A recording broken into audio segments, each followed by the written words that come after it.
Hey, this is Dr. Steve Young from Body Solutions, where total physical fitness is directed by physical therapists. In this video, I'm going to talk about the importance of shoulder blade positioning, or essentially your posture in terms of swimming technique, swimming performance, and shoulder safety. You see, wherever your shoulder blades sit, and that's dictated by your posture in terms of your mid-back, right? So if your posture is slouched, your shoulder blade tilts forward. If you have good upright posture, your shoulder blade is tilted sort of straight. And how this affects your swimming stroke technique is that if I sort of have good posture and I lift my arm up, you can see my shoulder can go all the way up. I can easily go all the way around. Now what I'm going to do is I'm going to, on purpose, slouch. If you notice, when I go, this is as far as I can reach my arm. So this would be with good posture.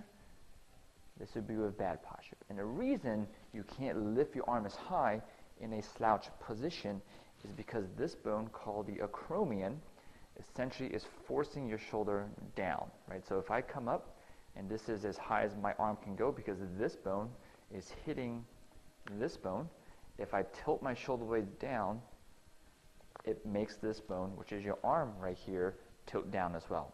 And the problem with this technique, or bad technique with swimming, is that every time if you do this stroke with your shoulder blade down, not only is your stroke distance decreased, but also there's a higher chance of injury. You see, when you jam this bone against this bone, there's a few different soft tissues in between those two bones. One of them would be your rotator cuff tendons. There's a bursa, and there's also the biceps tendon right here. Any one of those structures can be irritated and inflamed when you're in this improper posture, because you're basically just kind of grinding your shoulder every time.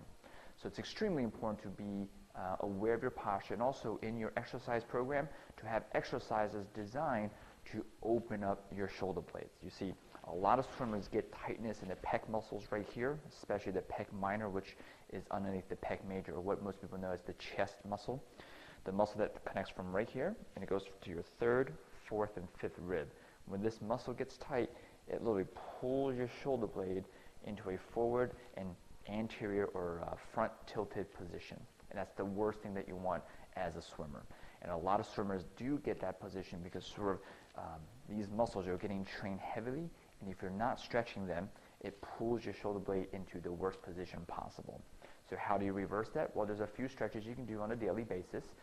One way is simply just to find a doorway, door frame, have your forearms against it, lunge forward, keeping your chest up, and lunge forward to get these pec muscles stretched back. That will get the pec major muscles, and this will allow your shoulder blades to go from this position more into this back tilted position. Another one would be a more pec minor stretch. You would just go on the floor, on your back, and you want to brace your abs like you're doing crunches in a way. Just kind of tighten your abs, and you take a broomstick and just flex your shoulder overhead. It's going to allow your shoulder blades to tilt back, but it's really important that you keep your abs tight, because that's going to prevent your ribs from being pulled up.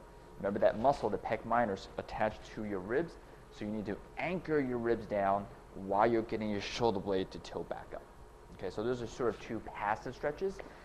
An active stretch to do before you swim is simply a more of a dynamic way to warm up your muscles, is to just lunge forward and throw your arms up. Lunge forward and throw your arms up. What this does is it kind of activates the muscles. In other words, the muscles are working while they're stretched at the same time. And it has a different effect than passive stretches where you just kind of hold for 30 seconds. These active stretches not only warm up the muscles, not only stretch the muscles, but they prepare your body for action. They kind of prepare what are called proprioceptors. They're little sensory fibers in your muscles and in your joint that senses position change. And these proprioceptors are extremely important in all sports movements because they are the feedback mechanisms of your body, right? Like, it's the only way for your brain to know like where your arm is in space without you staring at your arm, right? So those proprioceptors need to be warmed up just like a muscle needs to be warmed up. Okay, so we have the passive stretch this way, on your stomach with this sort of stomach braced, this way with a broomstick, and then an active version which is kind of throw your arm up before you swim, like that, right? So, and of course, while you're swimming, really focus on the technique of keeping good posture so your mid-back is arched up and not rounded down. I hope you can find these tips very helpful. If you need more information, you can go on my website, just Dr.SteveYoung.com, and I have tons and tons of videos on there with more tips, biomechanics tips, to help any athlete perform better and safer.